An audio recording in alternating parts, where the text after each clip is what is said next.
नमस्कार मंडळी. आजची प्रसन्न सकाळ. सकाळी बाहेर येऊन आधी सूर्यनारायणाचं दर्शन घेतलं. ट्रेलमध्ये लांबपर्यंत फिरायला गेले. हा व्हिडिओ शनिवारचा आहे. शनिवारी आम्ही सगळेजण विल्मिंग्टन या शहरात एका दिवसाच्या ट्रिपसाठी गेलो होतो. सकाळी ट्रेलमधनं फिरून आल्यानंतर घरी येऊन सगळं आवरून आधी देवाची मनोभावे पूजा केली. नित्यसेवेचं सगळं वाचन केलं आणि घरातनं ट्रिपसाठी निघताना ठरल्याप्रमाणे सोबत सगळ्यांसाठी डोसे, इडली, चटण्या तयार करून घेतल्या. राधिकाने सगळ्यांसाठी पेस्ट्री पफ्स तयार करून घेतले. एक चटणी तयार करताना त्यामध्ये तेलामध्ये आधी हरभऱ्याची डाळ तेलामध्ये परतून घेतली. त्यामध्ये लाल मिरच्या, ओलं खोबरं, लसूण, चिंच, जिरे हे सुद्धा परतलं.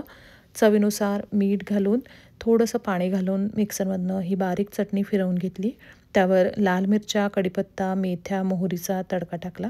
दुसरी चटणी तयार करताना ओलं खोबरं, डाळ्या, कोथिंबीर, हिरव्या मिरच्या, जिरे हे सगळं घालून थोडंसं पाणी घातलं आणि चवीनुसार मीठ पेरून दुसरी चटणीसुद्धा तयार करून घेतली. सगळा डबा सोबत घेतला. किचन सगळं स्वच्छ केलं. पाण्याच्या बाटल्या घेऊन आम्ही सगळेजण गाडीमध्ये बसलो, कारण इकडेसुद्धा आता कडक उन्हाळा आहे. विल्मिंग्टन हे जे शहर आहे ते आमच्या घरापासून 3 तासांच्या अंतरावर आहे. अटलांटिक महासागर आणि केप फियर नदीच्या काठी वसलेलं हे एक छोटंसं पोर्ट आहे. 1730च्या दशकामध्ये हे शहर वसलेलं आहे. 19व्या शतकाच्या शेवटपर्यंत हे नॉर्थ कॅरोलायनामधलं सर्वात मोठं शहर होतं. कमर्शियल व्यापारी बंदर म्हणून हे प्रसिद्ध होतं. अमेरिकेतील सिव्हिल वॉरच्या दरम्यान या बंदराचा अमेरिकन आर्मी विरुद्ध धान्य आणि दारुगोळा पुरवण्यासाठी वापर केला गेला. या बंदरावर वर्ल्ड वॉर II मध्ये 243 जहाजं अमेरिकन आर्मीसाठी बनवण्यात आली. विल्मिंग्टन येथे ॲक्वेरियम, पोर्ट फिशर तसंच वेगवेगळे बीच आहेत, ते बघण्यासारखे आहेत.